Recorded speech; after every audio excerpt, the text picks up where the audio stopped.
आजची चर्चापटल श्रीमान जी चंदूजी बुरुडे यांच्या इथं चालू आहे। त्या सृष्टीचे भगवान बाबा हनुमानजी उपस्थित आहेत, त्यांना माझा प्रणाम। तसेच आपले सर्वांचे सद्गुरू महान त्यागी बाबा गुमदेवजी हे सुद्धा या बैठकीत उपस्थित आहेत, त्यांना माझा प्रणाम।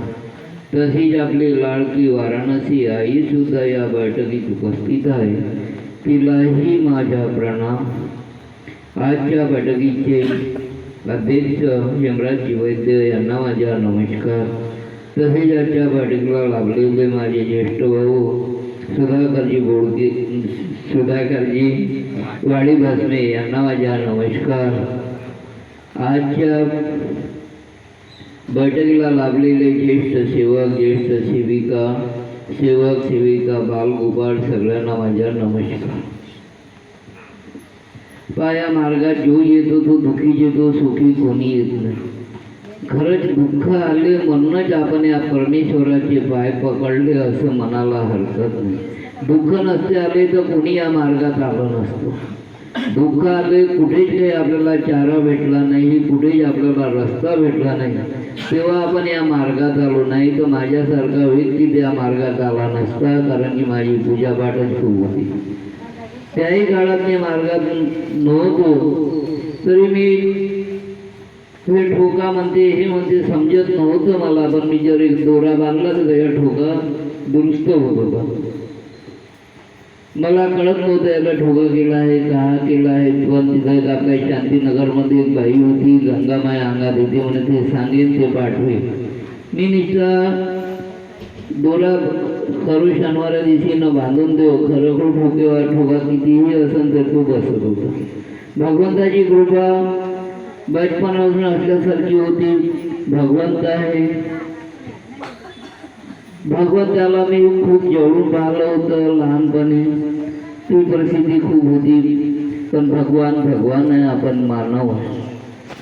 ते सांगा तर खूप वेळ होईल म्हणून मी ते न सांगता मी आता सांगतो का ही खरं खूप बाबांनी आपल्याला 4 तत्व, 3 शब्द, 5 नियम हे फार मोठे आपल्या फार मोठे मोती दिले। याच्यामध्ये आपण आपलं जीवन सुखी करू शकतो आरामशीर, म्हणून हे आपल्याला पाळणं जरुरी आहे। पण आपण त्याकडे लक्ष देत नाही, त्याला कचऱ्यात टाकतो न दुःख आले म्हणजे बाबा बाबा करतो। म्हणून शिवबाबांनी असं करू नका। चर्चा बैठकीत बाबांना म्हटलंय, मी नाही म्हणत, बाबा म्हणत होते का माझ्या भेटीला नाही आले तरी चर्चा बैठकीत या, तिथं भगवंत उपस्थित राहते। एवढंच नाही तर ज्याही सेवकांना अनुभवला तो सेवक चर्चा बैठकीत आल्याशिवाय राहत नाही, कारण की चर्चा बैठक म्हणजे भगवंत उपस्थित होते। आज नाही पण बाबाच्या काळामध्ये या चर्चा बैठकीमध्ये या सेवकांना एक वाटत होतं काही का खरंच असते का म्हणून भगवंत, पण त्या सेवकांनी खरोखर या बैठकीमध्ये डोळा पाहिला न ती जी शक्ती आहे ती शक्ती काही सेवकांनी मरण्याच्या पहिलेच सांगितलं। म्हणून बाबा रे, ही बैठक म्हणजे मामूली नाही, ही बैठक एका भगवंताची आहे। या बैठकीत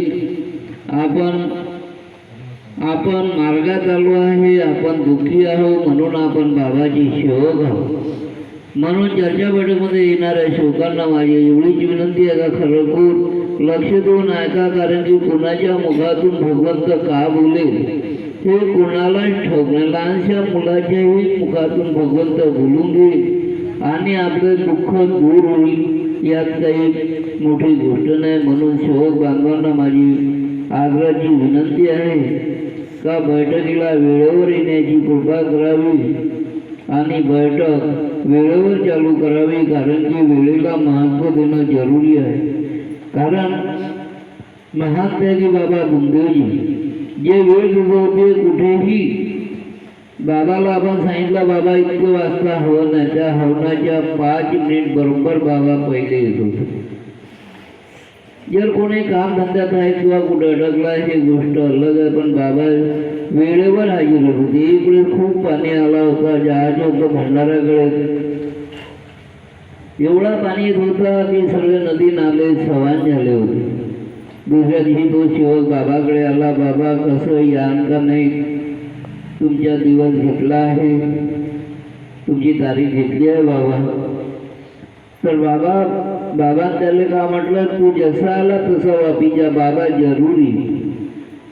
म्हणून बाबांना दिलेल्या शब्दाला पाळलं. म्हणून बाबाच्या शब्दावर भगवंत आजही आपले दुःख दूर करते. आपण कितीही मी ज्येष्ठ राहू श्रेष्ठ राहू याच्यावर दुःख दूर होत नाही, बाबाच्या शब्दावर दुःख दूर होते. म्हणून सेवकांनी आपल्या शब्दाला सांभाळून बोला. शब्दावरच परमेश्वराने, शब्दावरच सैतान.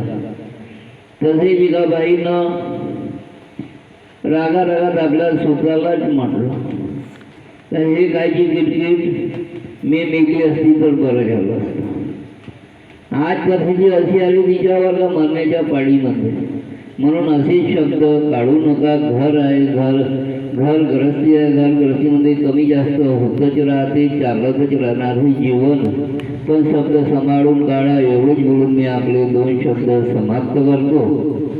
माझ्या बोलण्या चालण्यात काही चूकभूल झाली असेल तर मी आजच्या बैठकीचे अध्यक्ष, कार्यकर्ता, सेवक, सेवकी, मुलं बाळ सगळ्यांना क्षमा मागतो. नमस्कार.